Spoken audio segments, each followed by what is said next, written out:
The next episode of The Commercial Break starts now. Yeah. Yeah. Episode number 612 of The Commercial Break. We made it. We made it. I'm now 92 years old in the year 2020, the year of our Lord 2020, the year of our little baby Jesus 2020. Welcome to the show. I'm Bryan. He's Krissy. I'm trying to get this whole camera thing worked out there. Yes. It's actually when you point to yourself, it actually shows you pointing to yourself. I thought it was going to be like a mirror, so I had to point to you, and then I was going to point to me. TCBpodcast.com. You can go and you can watch the show on YouTube. It's absolutely free. We do not charge as of yet, and most likely YouTube will not allow us to take advertisers. So my big grand money making scheme is out the fucking window. But you know what? Dang. We're here. We're doing it for you on a Masters Sunday. Congratulations to Dustin Johnson. Oh yeah. Yeah, for those of you who don't know what the Masters is, it's a big golf tournament here in the state of Georgia in Augusta. Usually held during April. Yeah, usually when the flowers are blooming is when you have the Masters. But because of the year of our Lord 2020 COVID, they decided to hold it in November with absolutely no fans, taking almost all the fun out of the Masters. I don't know, it just wasn't the same for me. But anyway, I'm not going to go on about the Masters. Well, I'm very impressed though that they just randomly chose this time, and it was beautiful. It ended up being gorgeous. Weather. Yeah, gorgeous. Very impressed. Well, I mean, they pay attention to all that shit. Yeah. I mean, it's the most manicured place in all of human history. It really maybe is. besides It's Walt beautiful. Disney World. Yeah, it's manicured. It's beautiful. They have like temperature sensors in the ground, and they'll like heat up the ground Wow. if it gets too cold, and then they'll cool it down if it gets too hot. And I don't know. There's a whole thing behind it. It's all very manicured, let's put it that way. And since no one gives a fuck about the Masters, we're going to stop talking about the Masters. But congratulations to Dustin Johnson and his absolutely spectacularly beautiful wife, Paulina. Sorvino. No. Wasn't there a Paulina Sorvino? A Paula Sorvino? Maybe. Remember her dad was Probably like a big, somewhere in like the a big world. fat guy who ate a lot of pasta and was in the Italian movies I think and that's Law and Order. Mia Sorvino. Oh, Mia Sorvino. Yes. I don't even think we're saying her last name right. don't We're the worst pop culture show in the history of podcasts. Because we haven't gotten a single fact right about any of our pop culture. Speak for yourself. Well, listen, okay, here comes the Mea Culpa, if you will. The Mea Culpa is that last week, Krissy and I started off the show with what I thought was a pretty funny punchline, which was, after a week of crazy news stories, we finally got to the bottom of something, and that is that Blake Shelton and Gwen Stefani were not divorcing. But then Krissy told me that they're not divorcing because they're not fucking married. No. Well, I then published a video, which you can go and see. I'm not taking it down. I'm not at that part. I'm not at that stage. I'm not conceding. I'm not conceding because I haven't counted all of the marriage certificates yet. Mm-hmm. But I put up a video. Because Krissy says on air, you can go back and watch the episode. Krissy says on air, well, Bryan, they're not divorcing because they were never married. And I said, well, that's your opinion, not my opinion, because I read that they were married. And so then I went and I found a magazine cover that said Gwen Stefani and Blake Shelton wedding drama. And I naturally assumed by looking at the cover only that they had gotten married. So then I published a whole video basically pointing at Krissy, making fun of Krissy and saying, see here, I was right all along. Mm-hmm. Well, had I actually gone into the magazine and looked at it, I would have figured out that they have not yet gotten married. It was wedding drama that was yet to come. Right. They hadn't actually had a wedding. So Yes. I'm sorry that you lost on the clip. I'm not conceding. Had we done this fairly and had every legal magazine been counted, I was even at the grocery store and saw a little clip and texted you that. I know. She texted me, like, you fucker.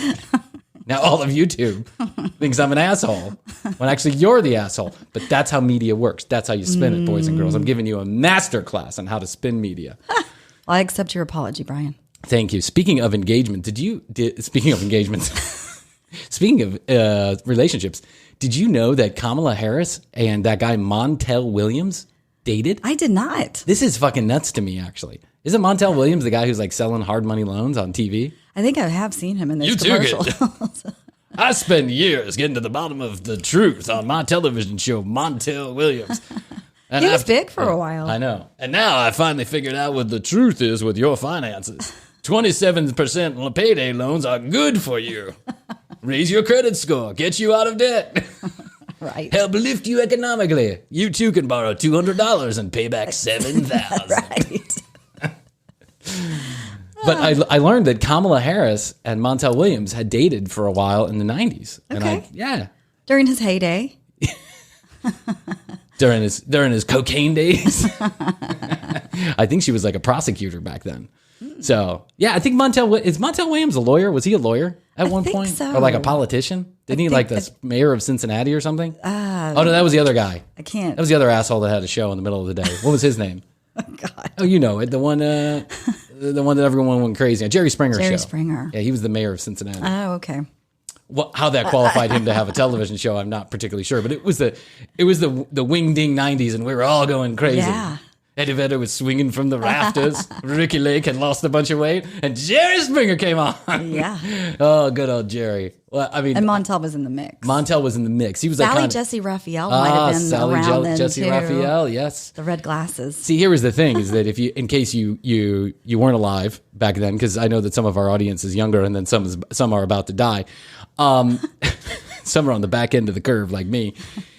Back in the 90s, all of a sudden, because Oprah became so very popular very quickly, then the daytime talk shows came out of the woodwork. There's a lady named Ricky Lake, which I'm not sure what she was famous for, but she had a television show that was kind of like an Oprah. She was an actress. Yeah, she was in Hair. Hair, which I've never seen in my entire life. But she was in Hair. And then so like this whole spate of pop culture like kind of talk shows came out of the woodwork, and you'd watch them if you stayed home sick from school or in between shifts at work or whatever it was. Yeah. Ricky Lake, Montel Williams. I would say that they had a mix between Jerry Springer and Oprah. Now sometimes they had like real hard hitting type stuff on, and you sat around like everyone was a big fan of bringing the neo-Nazis on with the with the black activists, and then they'd put them in a room together and watch the blood, watch the chairs fly, like Geraldo Rivera, who also had a daytime, had a daytime talk show on.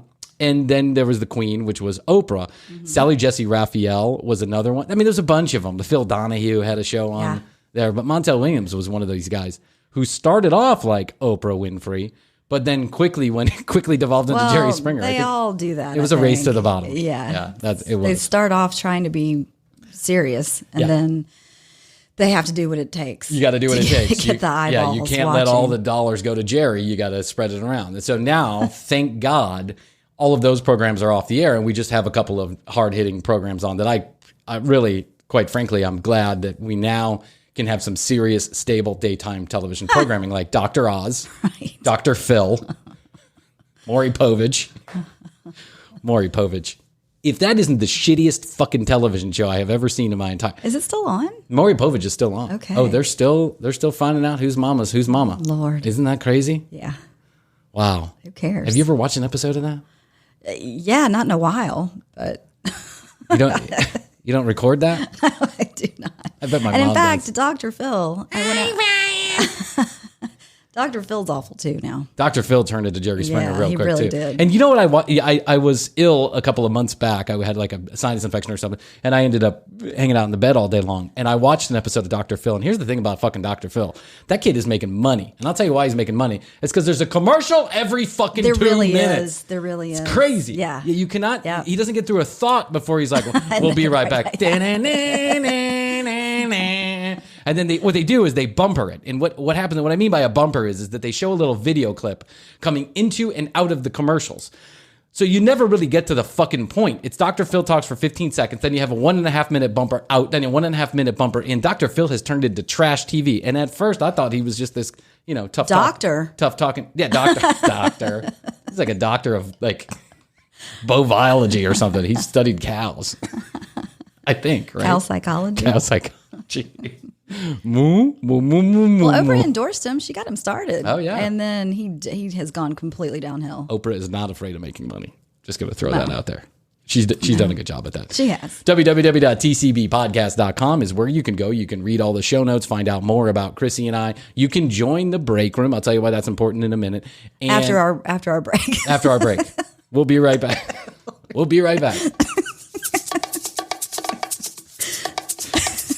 Welcome back to the commercial break. Krissy and I were just here talking about Dr. Phil. We'll be right back. And so, like I was saying about Dr. Oh, got to take a break. Paying those bills. That's right. Paying those bills and having some thrills. Today on Dr. Phil, my transgender teenager wants to find rainbows in Hawaii. Mom says no. Right. Crazy shit. This man went on the internet and took his genitalia off with a dull butter knife. Dr. Phil gets to the bottom. After this commercial. TCBpodcast.com. Go join the break room and I'll explain why. Krissy and I, turning the new year here, we are going to start doing 2 episodes a week for you. But you have to be a part of the break room to grab one of those episodes. So you want to do that now. A couple months ago, we said the first 100 people who joined the break room would never, ever pay for any content. Well, most people won't pay for any content, so don't worry about that part yet. But go and join the break room so that you can get access to that second show. We also now, if you've noticed, we've kind of sharpened up our TV image here. Mm-hmm. You can see that on tcbpodcast.com. And thank you, Krissy. We'll be right back after Krissy does her makeup. For these few words. After these words. So join the break room and then you make sure you get in on that. And Krissy and I will also be doing live shows from time to time. No, we've promised this for a long time, but I actually fucking figured it out, Krissy. Yay. Look at that. It's working. And so if it doesn't look like I'm staring at the camera, it's because I'm actually staring at this TV studio software I've got running here. I've got great camera presence. We'll have to get used to all of this stuff. We are. We're taking it one step at a time. Baby steps. Yeah. At The Commercial Break is where you can find us on Instagram. Please go and follow. We're adding new content on there all the time. And, email us info at tcbpodcast.com, info at tcbpodcast.com. Ask us anything. We're going to start doing a segment on the show where we will answer any questions regarding any subject because Krissy and I consider ourselves experts in almost every subject. Almost everything. Except for most of the stuff that we talk about. Exactly. Except for Gwen and Blake and Dr. Phil and Maury Povich and Mia Sorvino, which is actually Mira Sorvino now that I think about it. That was her name, wasn't it? I think Mira so. Sorvino. Yes. So there you go. I'm back on. I know you hate when I talk about shitty television because it just gets you started and then Jeff gets pissed off at me. But I got to throw another one into the mix here. I do not. By the way, I want to clarify. I do not watch this. I did not start watching this. This was not something that I picked up the remote and changed the channel to. But Astrid has gotten hooked on the Bachelorette series. Plenty of people watch this. Oh, millions Tons. and millions. And there's a whole My fucking... best friend still watches it. I had to stop myself a have few years ago. But you watched it? Oh, yeah. Oh, so you know what it's all about. Oh, yeah, of course. Who didn't watch it when it I first didn't came watch out? it. I had no idea what it was all about. I mean, I honestly, until 2 seasons ago Wow. when they had the pilot on, Pilot Pete. Yeah. Do you remember Pilot? Oh, you didn't watch it. So it was, I don't know, there was a pilot on and Astrid thought he was cute. Whatever. His name was Pilot Pete. So that was like 2 seasons ago. So now now we're on this like COVID Bachelorette where there's a lady, the oldest Bachelorette in Bachelorette history, and she goes on and they're all quarantined at this beautiful resort. And then she falls in love with a guy within like 6 seconds of being on the show. And so they kick the two of them off. I heard right? about that. Yeah, I they're read just about like, that. yeah, okay, see you later. If you're not going to play the game, then why are you here? Yeah, but good for them for finding love. Yeah, okay, whatever. It's a fucking television show. Good for them for finding. I mean, listen, I say that, like Astrid pointed out, like Astrid and I have a lot of fun watching the show because I will make fun of everything that goes on the television show, pointing out to her clearly that this is all highly produced and scripted, right? But I mean, I understand that there's some fun in thinking that you might find your romantic partner on a television show or love at first sight and all this other stuff. Why not? Hey, listen, I found my romantic partner on Facebook. I mean, basically, right? And so we were watching one of these episodes, like the first episode of this new Bachelorette season. And I guess the thing that goes on is there's a group date, and then all the guys vie for her attention for 10 or 15 minutes to pull her away from the group. This is the first, like when they're first meeting? Yeah, when they're first meet. The first rose like first rose ceremony, but I think they do it like it's called like the cocktail party or something. Okay. So anyway, the premise is that they start off with 30 guys. They immediately eliminate like 12 of them. So now it's down to like 18 guys. Okay. Within the first half hour of the episode or something like that. So then they have this big group date, which is just a bunch of guys standing around drinking cocktails. And then they all try and pull her away for 5 or 10 minutes to get their May I have a minute? May I have a minute with you? May I steal you away? Can I have some camera time? Right. I quit my job for this. I was the mayor of Cincinnati. We'll be right back. After these words. After these words. After these messages. We'll be right back. So guy pulls this lady away. Can't remember her name, so I'm sorry. But guy pulls this lady away. He sits her down on the couch. And she says, well, tell me about yourself, why you're here. And he says, the second that I knew you were going to be the Bachelorette, I knew I had to find a way to get on. Wow. Because just finding out all about you and what you like and what you dislike and the things that you're all about, I knew we would connect in amazing ways. And she turns to him and she goes, wow, that's profound. What do you like most about me? The guy says the following, I shit you not. Well, I don't know much about you because I just met you 5 minutes. And I was like, what the fuck? He was doing well. Yeah, he was doing well. Until he actually needed to know something about her. Here's the thing about being a bullshitter. You got to keep the bullshit train going. Yeah. Bullshit train can't You should stop. just go like, you've got brown hair. Yeah. I love it. Yeah. I love how you love animals. Right. Because, I mean, who doesn't love animals? Right, exactly. She's not going to go, no, I don't. Yeah. I hate them. I love how you love animals and vacation. And a good shit in the morning. I love how you check your phone a couple times a day. Yeah, you got to go with something general. Yeah. Everybody's doing. I love how you eat at least one hearty meal in the afternoon. So anyway, so he says this and she immediately is like, wait, you just said you knew all this stuff about me. But and he goes, well, nobody really knows anything about you. We just met. Like, I mean, and she goes, I know, but then why did you make this whole fucking comment, right? And he says, well, listen, I don't know much about you, but you're beautiful. And that's all. That's a good start, right? Basically what he says. Yeah, he's backtracking. And so I'm thinking to myself, holy shit, this guy he does not have a great game plan here. He went in with he just shoveled a bunch of shit right into her, down her throat. Yeah. And then he had nothing else to back it up with. Right. Got me thinking. All this guy wants is a good lady. He just wants the hot girl. He just wants the girl that's on television. That's all he really wants. Have you ever dated a guy for just for looks? Let me think here. Yes. How did that turn out? Not good. Not well. And this was in high school, actually. I remember seeing this guy and I thought he was so good looking, so cute, and he was. We ended up talking. We ended up talking, ended up dating, going out on a few dates. And, and unfortunately, there wasn't a lot going on under the hood as far as the conversation brain. You know, Yeah. I just couldn't connect. Because I think very like this stereotypical like dumb jock. I think had I asked that question, you wouldn't have said yes if there was something below the hood, because then you would have said, well, no, I didn't date someone just for their looks because he ended up being a great guy Right. that I really related to and all this other stuff. Yes. When I was like 17 years old, I worked at a gas station overnights, a BP overnight, like overnight shift, graveyard shift at a wow. BP. Oh my God, the stories that I could tell about just my 6 months at the BP. Overnight. A friend of mine that was working there, right, who's been in other stories, but obviously I'm not going to give the name away. He worked one of the overnight, he would work the other overnight shift. Like I would work 4 and then he would work 3 and then we would flip flop. And it was a rather interesting time to be at a gas station. You can imagine, yes. right? And in Georgia at the time, they didn't sell booze on Sundays. So you could make an extra $60 just selling people booze on Sundays out the back door. I mean, you'd ring it up. But you ring it up as like a 6-pack of Coke for $30, and they were taking a suitcase out the back door, and then they give you $20 for selling it to them, right? Yeah, it was a whole thing, and just smoking pot in the back. It was just, and it was a tiny little gas station too. It was like one of those small little gas stations, right? Not the big QT type things, but 500 square feet. So one night, so I was going to tell you about one of the guys that worked there with me. He went a little bit nutty, and he just started scratching off lotto tickets, but he didn't have the money to pay for them. But he got like 5 lotto tickets in, and he won like $250. Oh, wow. Well, then he had the money to pay for them. That's right. After he scratched off an additional like $6,000 worth of tickets because he thought he was going to win. He's like, in his mathematical, the gambler that's mentality. Right. In his head, mathematically, this was all going to work out if he could just get enough tickets. Yeah. It was a big ordeal. You know what they did? They moved him to another location.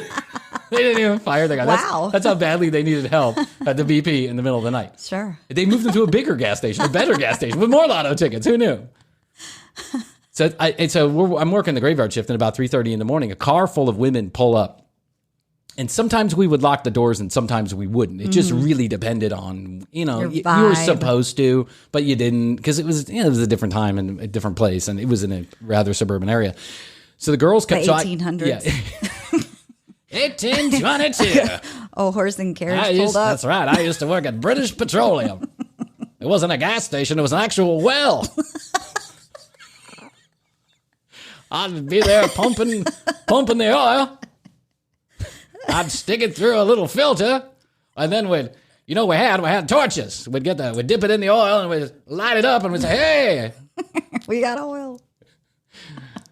0.77 shillings per gallon. Come on in." President Dwight D. Rockefeller. Dwight D. Rockefeller. President Andrew Amos.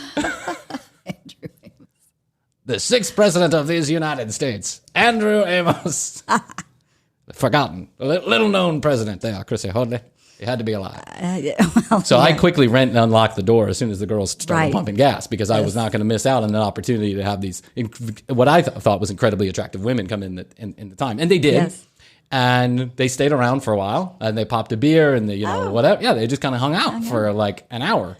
Yeah. And it was clear that they were incredibly inebriated on whatever, a lot of stuff that they needed beer to then, mellow them out a little bit. Okay. And in the course of the conversation, in the discourse, I find out that they work at the local strip club. Oh. Yeah. Okay. They were getting off work. Solid A, Brian. So I exchanged phone numbers. So one of these young ladies, let's call her Tabby. I don't know what we're going to call her Tabby, but we'll call her Tabby. One of these young ladies was very short, but super, in my opinion, super attractive. Mm-hmm. This group of girls then became kind of intertwined with my group of friends. Now, they were in their early 20s, like 21 to 23, and I was 17 at the time, living home with my father. Tabby was living at home with her mother, working at the dance club. Oh, wow. The discotheque. Or as one of my friends would say, the shoe show. She was working at the shoe show. Right. That's right. Because that's all they wear, and you're paying attention. And are these the same strippers that you moved into their house later? One of the yes, okay. Yes. This is how this all kind of came about, right? Okay. And but Tabby was not part of the strippers that we moved into their house, but she was a part of their friends group. They all worked at the same dance hall. Yep, dance hall. Yes. And remember, it was 1917. If you saw young ladies' ankle hair, you got all hot and heavy. Oh, yeah. You got yourself an oil well, if you know what I'm talking about. Pumping and spitting, pumping and spitting.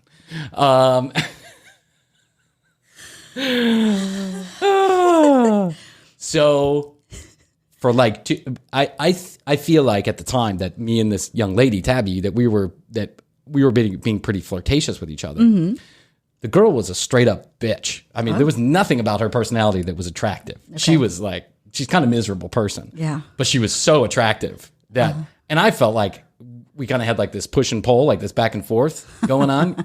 And I really wanted to date this girl. I really wanted to hook up with her, but it wasn't happening for the first couple of months. Until one night she had a party at her mom's house. Her mom would frequently go to her boyfriend's house, and then the house would be empty. And it happened. Right? Okay. We hooked up, and I felt proud. I was like, wow, I got this incredibly attractive woman that's now my girlfriend. Yeah. This is in my head. We never really talked about it, but I just assumed we're spending a lot of time together. Yeah. Now we're hooking up. Things are looking up for old Brian. 3 days later, I get kicked out of my house. The whole Wendy's conversation where my dad takes me to Wendy's, buys me a burger, and tells me tells me this is the end of the road. Yes. The last dime he's going to spend on me. And I think out of the kindness of their hearts, the mom and Tabby, they don't let me move in per se, but they let me spend a connected bunch of nights in a row, right? Okay. So it's kind of, I feel like I've moved in. I've got a small crash in there. I've got a book bag with nothing but, music lyrics for my burgeoning vocal career, change of underwear, lottery tickets, cigarettes, 6-pack of Bud Light purchased on Sunday. And so now remember, her and I have hooked up once. Sometimes we hold hands, sometimes we make out. I'm assuming we're boyfriend, girlfriend. Right. But her and I had two different schedules. I was still clinging on to the job that I had at BP when I didn't have a car. I didn't have a place to live. Right. I barely had a pair of shoes. right? And so You're a real catch. I'm a real catch. I was like a solid A. 17-year-old Bryan, you should have known that guy. Talk about the bullshit train. So we had these varying schedules, and so we didn't have a ton of time. So sometimes she would get off at 3 a.m, and then I would get off at 6 a.m. or 5 a.m, and then they'd still be partying, and I'd go meet them or something like that. And then sometimes we were just to have two different schedules. She was working, I was working, didn't happen. And then sometimes she was working and I wasn't working. But I couldn't really be at her house without her. It wasn't like that type of situation. Yeah. So I would just like meander around the town. Hop from party to party or car to car until somebody would drop me off eventually. One night, we had the night off, and we sat and we watched a movie, and then her mom bought us some food, and then Tabby, who had a pretty bad nose candy problem, had a pretty bad cocaine issue, like all these other dancers did. Yeah. Right. She said she started partying about halfway through the movie and didn't eat any of her food.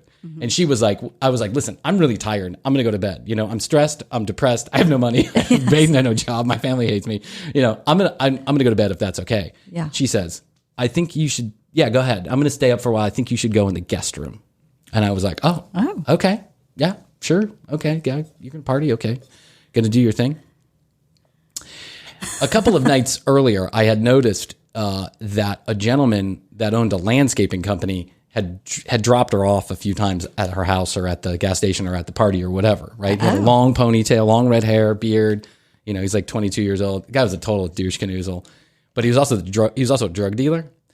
And so I go to sleep in the guest room, and at about 3 a.m, I get up and I go to the bathroom, and I notice that Tabby's room is open and the light is on. So I'm like, okay, you know what I'm going to do? I'm going to go smush with her, right? I'm going to go cuddle up with her. I open the doors, no one there. Yeah. So I decide she must be in the kitchen or something. You know, she's partying, so maybe she's out smoking a cigarette. Yeah. So I go and I cuddle up in the bed, turn off the light, cuddle up in the go in the bed. The bed was against the window that overlooked the street, the front of the street. So I go to sleep and I start hearing something outside. And I was like, oh. And I peek open the curtains, and there is Mr. Landscaper plowing my girlfriend, who I thought was my girlfriend. They are like going at it on top of the on the back of like the landscaping truck, and I'm like, oh my God. Oh no! But I'm not going to say anything because this is my place to live. Right. Like, what can I say? This girl was such a bitch. And I only was dating her because I felt like she had good looks. Yeah. It was the only thing that was going for me. Give me a break. Like, I had nothing. And the only thing I had was this girl. And a place to stay. That's right. So 2 hours later, she comes in, and I've basically been crying to myself in the bed by then. And she turns on the light, and she's like, oh, what are you doing? And I was like, I just thought I'd cuddle with you, but I noticed that you weren't here. And she goes, yeah, I think you should probably go back to the guest room because I'm going to be up for a little while. Holy, never have I been so embarrassed, hurt. So I go back to the guest room. With your tail between your legs. Right. My tail between my legs. Now feeling like a complete loser, right? Because I really had nothing, and I knew it. And I knew she was banging the weed dealer. Yeah. It's like hot or pot. You know, she's like she's like the pot dealer is now her, you know, they're probably boyfriend, girlfriend. Right. I'm just some guy living in her house. So I eventually go to sleep. A couple nights later, there's another party at her house, and you know, Landscape Jack comes over to the party. And and now we're all partying, and at some point during the night, he wants to have a very serious conversation with me. With you? With me. Okay. Hey, Brad, I wanted to say, hey, Bri. And anybody who calls me Bri, instantaneously, I know you're a shithead. Right. Hey, Bri, listen, I just wanted to get with you. I totally understand what you're going through, man. It's really shitty. You know, when I was 15 years old, I got a Corvette from my dad. He started this landscaping company for me. You know, it's I have this burgeoning pot business, a couple $100,000 in my pocket right now. I know what a tough time you're having, and I just wanted to say that I feel for you. I also talked to Tabby, and I don't know. I feel like she needs some space. Like maybe you staying here isn't really a great idea. And I'm like, what? You were banging my girlfriend, and now you're telling me I got to get out of the house? And I'm like, what are you saying to me? Well, listen, I mean, she doesn't want to say it because she doesn't want to hurt your feelings. I don't want to hurt your feelings either, Bri. But I think it's time that you should go. You know, just kind of go do your own thing, you know? You could go stay at a motel or something. I don't know. They got a shelter for people like you. Oh, God. I got a couple trash bags if you need to put some stuff in there. Some lawn bags. They're real tough. They won't break on the street or on the train, wherever you're going to go. Like you're going to ride the back of a train or whatever you're going to do. Hang yourself from the bridge. I'm not sure what you're going to do next, but I can help you. So I left. Leave? I did. A couple nights later, I needed a couple nights to get my plan together. Right. My plan was What was your plan? have someone else take me to the Motel 6, where I would ask for a late checkout. And by late checkout, I mean, could I have an extra couple days? Yeah. Is that a Not an possibility? early riser. So I dated this girl. I was never attracted. I was never attracted to her personality ever. And it just ended piss poorly as it would. It turned out that, I don't know, the stripper wasn't that faithful. Yeah, well, go figure. Dun, dun, dun, dun, dun, dun. We'll be right back after these messages. Good girl, Bodie. Oh, Bodie. oh, good old Dean. Dean Bodie. Whatever happened to him? I bet he has a story about dating a girl for good looks. Probably. Yeah. I scoped his YouTube channel a couple days ago. He's getting it. Yeah, he's like sharpening up his look. His whole game is nice. He's got some thumbnails with a picture of Bodie and him. Good for him. It's pretty good. It's pretty good. Yes. So The Bachelorette made me think about all this. And The Bachelorette, it turns out that, she fell in love with this guy after like 2 days. And then We're still talking about that? Yeah, okay. Yeah. But isn't there a new one on There now? is a new one. Well, I'm Okay. telling you, the old girl fell in love. The old girl. The old girl. I've been waiting here at the old well for you. Whenever you stop taking it in the poop chute from the landscaping guy. I'll be here pumping the well.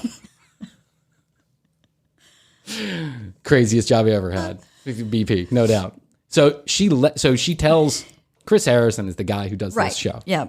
This guy makes like, he's been there for like 32 years, however long this damn show's been. It's been on for a long time.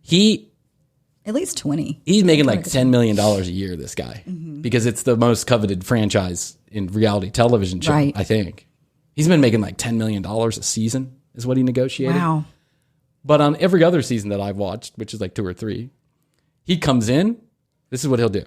Ready? I want you to watch. Okay. Drama, drama, drama. All the guys are getting together. They're all fighting, or all the girls, they're all fighting. Drama, drama, drama, drama, drama. The show kind of narrates itself, right? And then at some point, Chris Harrison walks in the door. And let's say Julie is her name, right? Julie, it's time for the rose ceremony. Oh, yeah. And then he backs out the door. Right. And then so then she'll go to the rose ceremony, and he'll be like, gentlemen, there are 19 of you here. There are only 18 roses. Julie will begin the ceremony now. Process. Right? Okay. So now he's shown up twice. And then the third time he shows up is when there's 1 rose left. And he'll be like, there are 12 of you standing there. There is 1 rose left. Julie, please present the last rose. Now this guy gets paid $10 million fucking dollars a year to basically speak 62 words an episode. Mm-hmm. However, I think he's going to have to renegotiate his contract because on this season, he has had to intervene quite often. The newest? This newest one, because he had to have a whole conversation with the lady. He had to say, you're blowing up the Bachelorette. Like, we don't know what to do here. We have no idea what to do. We have to reshuffle the whole show because basically she wasn't even coming out for the dates. Like she would ask for, and she wouldn't even come out of her room. Right. She was just like, no, I like this guy. Yeah, that's it. I found him. So, Chris Harrison had to really go to work. Well, this poor bastard who she fell in love with is like forced to get engaged with her after like knowing her for 36 hours. They expect an engagement. And he did. Oh, they went through that whole part. They went through the whole fucking thing. They got married? Yes. Oh my God. I'm not married, but engaged. Okay. Which seems like, I don't know. Yeah. Yeah, it's a little quick, don't you think? It is. We'll have to follow up with those two. She's 42 or something like that, isn't she? For 38, 42. She's the oldest bachelorette in history. Mm-hmm. Good looking woman. Nothing wrong with that, right? But this guy is probably in his early 20s. He's really? maybe 22 years old, Really? 23. Okay. This poor bastard He's like, I won. just wants to get some I won. I won. We'll be back after these messages.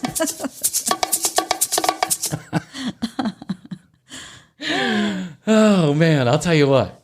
Well, but so now that was the old season, and then there's a new. It's not an old season. It's just now it's a new part 2 of the same season with a new girl. Yeah, they brought in a new girl. Okay, with same guys.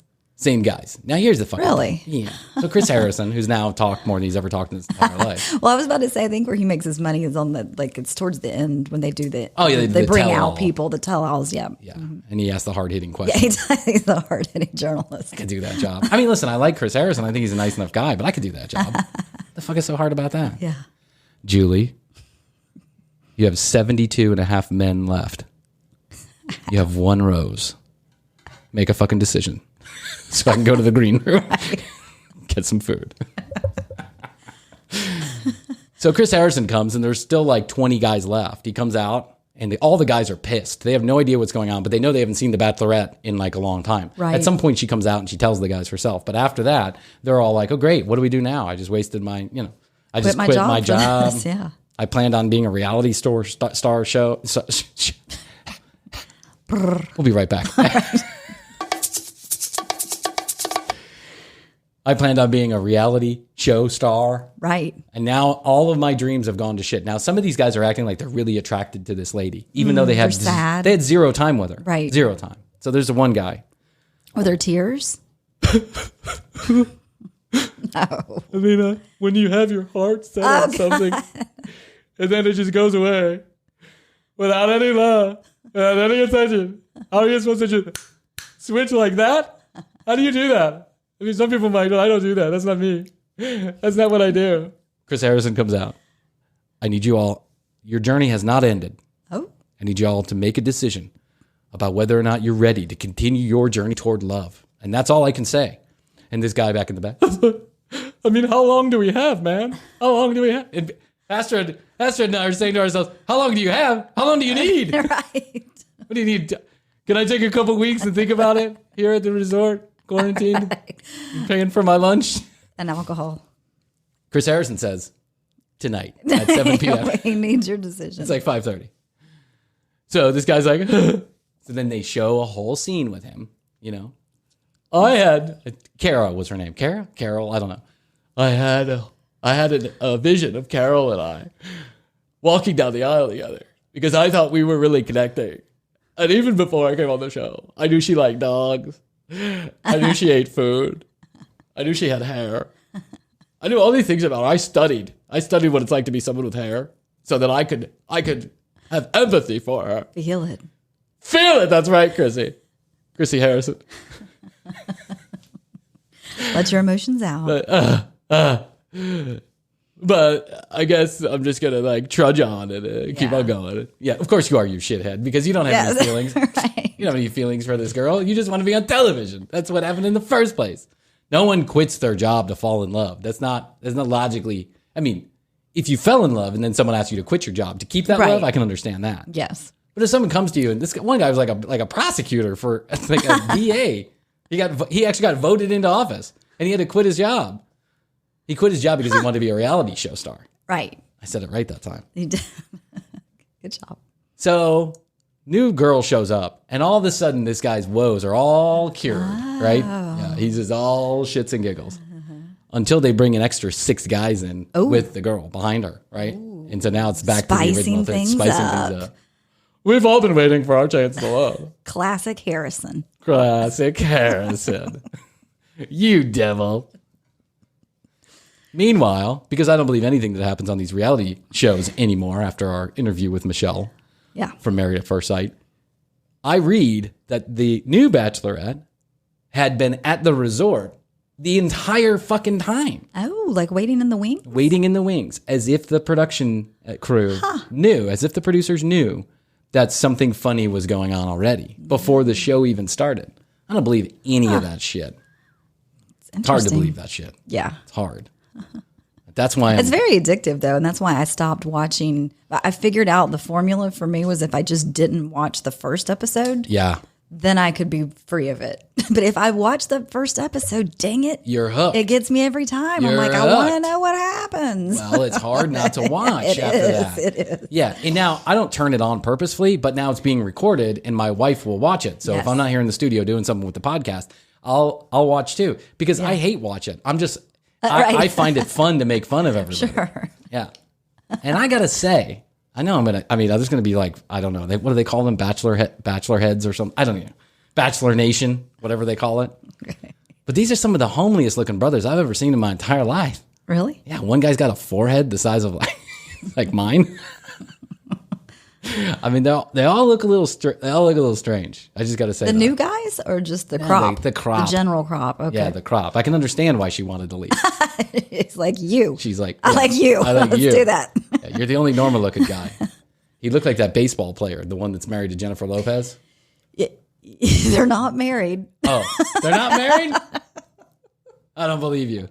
There's going to be a video about this too. I think they are engaged though. But A-Rod, Alex Rodriguez. Yeah, the guy looked like A-Rod. Straight up looked like a young A-Rod. Yeah. Yeah. So I guess out of the 37 individuals that showed up, it would have been my choice too. Yeah. I'm into A-Rod. Go ahead. Just like anybody. And pick one. Are you getting the sense here in the first week or two of November that Christmas is coming earlier and earlier every year? Yes. Yeah, because I saw the Christmas stuff going up before Halloween. Mm-hmm. And now we went to Target yesterday. Oh, yeah. And it's like full on. It was packed. People were in and out of the Christmas house. I think this goes one of two ways. Either you really want to decorate for Christmas badly, like you're going to spend a lot of money because you know it's the only holiday, it's the only chance you have left of having some semblance of normality. Normality is to actually have a Christmas and make it really special. Yeah. Or this is the last Christmas you ever think you're going to have ever because the Civil War is coming. Well, those two things could probably be the case. I've noticed Christmas. I've noticed people getting all decorated out already. Yeah. We got in the Christmas mood because we took the kids to go see Santa Claus. Oh. Yeah, it went about as well as could be expected. I always love those pictures. They're one never of the kids, good. One of the kids is just like one of the kids. Both of the kids and me. All three of us. A look on my face. I hate those pictures. I never know what to do with pictures. Like I'm not comfortable. I'm comfortable behind a mic, but I'm not comfortable in front of a camera. Mm-hmm. So I always have this like goofy look on my face because I'm trying to give like the Blue Steel look or something. I want to have some kind of nice picture. So I'm like, you can see that online. I'll put that up on the YouTubes. Yes. My son is You were making some funny faces when we were doing some picture taking recently for the podcast. Yeah. We'll put some of those outtakes up on the website. That was funny. We do. Yeah, we were taking some pictures for the podcast. That's going to go on Podcast Magazine in December. And if you feel so inclined, I'll remind you again that you can go to the Hot 50, which is a podcast. Go to podcastmagazine.com and then look at the Hot 50 and it says, vote for Hot 50. You can go vote for the commercial break if you choose to do so. That'd be super great. I guess we get in the podcast that is the Hot 50 podcast. Yeah. And you get some recognition. It's a neat thing. And if you want to do it, great. And if you don't want to do it, I totally understand. Yeah, it's cool. Yeah, it's cool. Classic Podcast Magazine. Classic. So we get there and we get there 15 minutes early. And of course, my main concern is that there is a raging fucking pandemic going on here in the United States. Yeah, it's up like 80-something% new 200,000 new cases. Wow. On this day that we are recording, which is Sunday before the Tuesday when this will be broadcast. Yeah. And so I'm really concerned about this because now I'm going to put my son and my daughter in the lap of a strange man who's been touching, thousands of other children over the course of a couple how weeks. are they making that safe?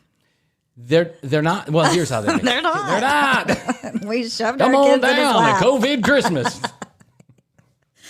Our Santa Claus wears plastic and nothing else. No cleaning, no sanitizing. Your kids will get COVID. Don't worry. Herd immunity right around the corner. COVID Christmas. It's the COVID Christmas Castle. Come on down.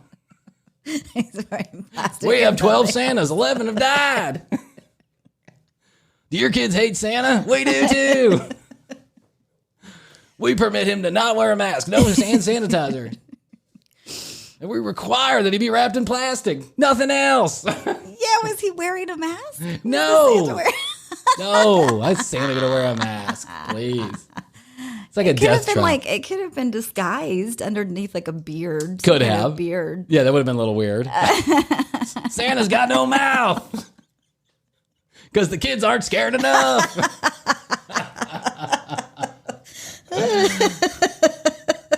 Santa's got no pupils.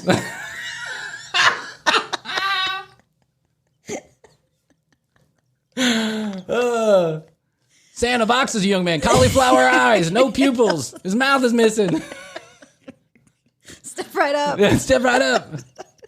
He's got a broom for an arm. A colostomy bag from Vietnam.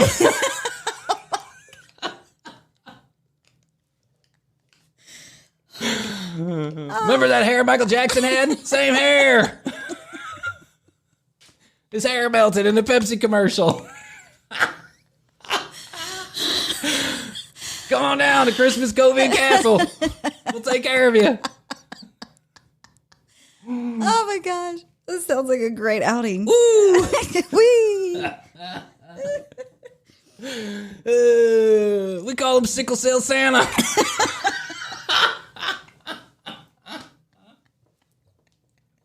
We'll be right back after these messages. Oh my gosh. Woo! I'm picturing it, and it's making me just yeah, I know, giggle. Me too. Every time I would say something, I would picture like another missing piece of his body.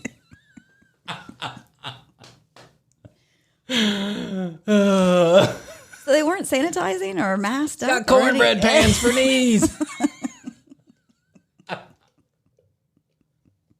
Surgically attached lizard feet in the tail. Come on down, your kids will love them.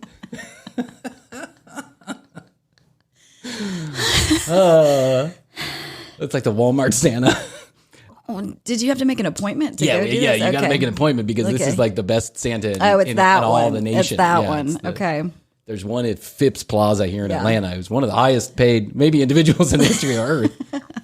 I think he gets a base salary of $250,000. It's been reported. I don't know. I know some people have disputed this, and I've read it, and then in other places I've heard it disputed. Gets a base salary of like $250,000, and then it costs $26 just to sit on the guy's lap. I mean, right? Well, after all of that for 6 weeks, it might be well paid. Yeah, it might be well paid. Yeah. The guy definitely has COVID, no doubt. He's got no mask, and there's no protection against those shitty little, snotty petri dish children running around. Little snotty noses. So we get there. So we make an appointment and we get there. It's like Monday, 7:00 at night. And we get there. There's a huge line. And everyone's social distancing enough and everyone has a mask on. But when you get up there, how they're really handling this is Santa is sitting in his chair and then there's a couch next to Santa. Oh, and they don't let you sit with in Santa. The lap. Okay. But Santa will, kind of lean in and talk to the kids. What do you want for Christmas? I can't hear. I can't hear you. I got my cauliflower ear. He's got one of those tin horns from 1920. What'd you say, son? I want a Mickey Mouse scooter. You want a walking cane made of pewter? What? So we decided we're going to do a family photo instead of the kid individual photos. Okay. Because we can't get the kids to sit still. Right. How am I going to get my 2-year-old son to sit still? He's so excited about Santa. When we get there, he's looking at all the pictures and he's saying, Santa, Christmas. He likes the Christmas trees and the lights. He's running all over the mall, going up and down the escalator, up and down the escalator, up and down. We must have done that 70 times. But finally, they call our name and we take off our masks and we go and we sit. As soon as my son gets even close to Santa, it's like full blown. He doesn't even know what to do. Yeah. I don't know why Santa is so scary to small children. Live in person. Yeah, live in person. That's what it is. I think that's what it is. It's all cartoony. Yes. It's a lot like when you see one of those characters at Disney World. Yes. Yeah, they get scared of that too because they're like, hold on a second. Right. It's not as small as it is on the TV. Right. And why don't his eyes move? Yeah. What's wrong with that? So we sit them down, and they are all over the place. I mean, Mia's got her dress is flying up over her head. Matthias's pants won't cover his socks. It's up on his ankles. Yeah. So the lady keeps saying, "You want to pull his pants down? You want to pull his pants down?" And meanwhile, there's a guy behind her.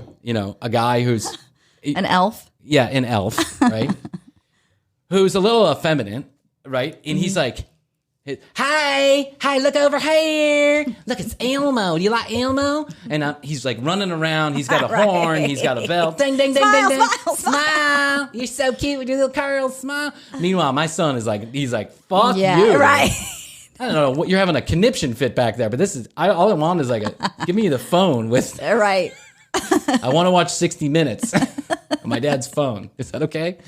And everyone's running around trying to make the kids pay attention, but they don't want to pay attention. And all my mom does, all my wife does, is she is just trying to get Matthias just to sit still. And the guy keeps on saying, "Hi, you want to pull his pants down so it looks a little bit better?" And I'm like, "No, I don't want to pull his fucking pants down. I want you to take a the picture." Yes. Meanwhile, Santa wants to have a whole conversation with my son. My son is not talking. He doesn't want to have a conversation. My son doesn't know what he wants for Christmas. Yeah. He doesn't know what he wants in the next minute and a half. He's 2. Right. He doesn't know what he wants. You know what I want? I want to get up off this fucking COVID couch and I want to go somewhere else. Have a drink. And then you got to pay $180 to have a drink. You got to pay $180 to get, reprints, just to get a disc with the pictures on it. Wow. And all of them are like me, like, me trying to look like it's smiling. I hate pictures. I hate them. I defy people out there to find a good-looking picture of me and circle it and send it to me because there isn't one out there. Because one time, I had a lady tell me she was an endocrinologist, and she told me that she thought I had a thyroid problem. And I said, "Why do you think I have a thyroid problem?" "Well, I've been looking through pictures of you, and every picture, your eyes are wide open like this, like bulging eyeballs. That's a sign of a thyroid problem." And I'm like, "No, that's a sign of a guy who doesn't know how to take a picture." Just,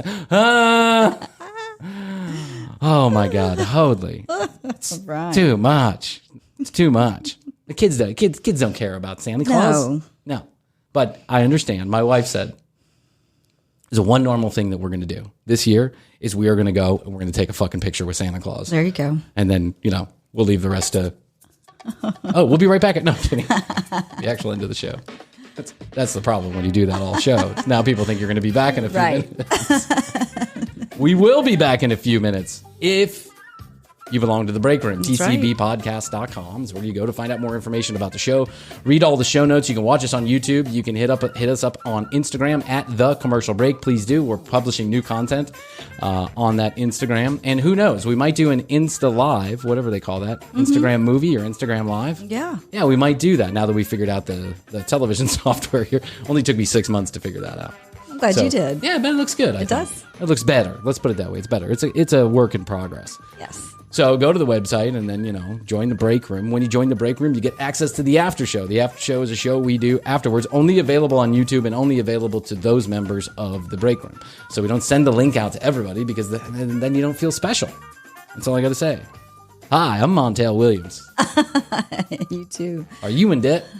Do you want to be in more debt? You want to be in more debt? Good. You too could be temporarily out of debt to be in much more debt. You know how good it feels to be out of debt for 15 minutes? That'll cost you. I spent 22 years getting to the bottom of things on my show, the Montel Williams Show. If there's one thing I know, lots of people are in debt. So who cares? Pile it on. Jerry Springer. So cheers. Yeah. So Krissy and I are recording in the studio again. Together. Isn't that nice? Yes. I like it. I think I like it a little bit better than looking at you on the screen. Yes. Yeah, I think I do. I like it. Yeah.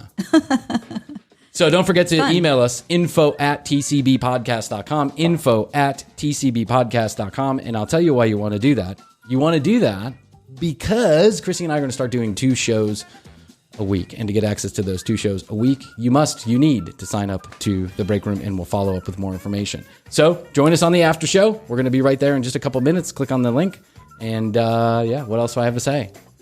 We'll be right back after these messages. Bye!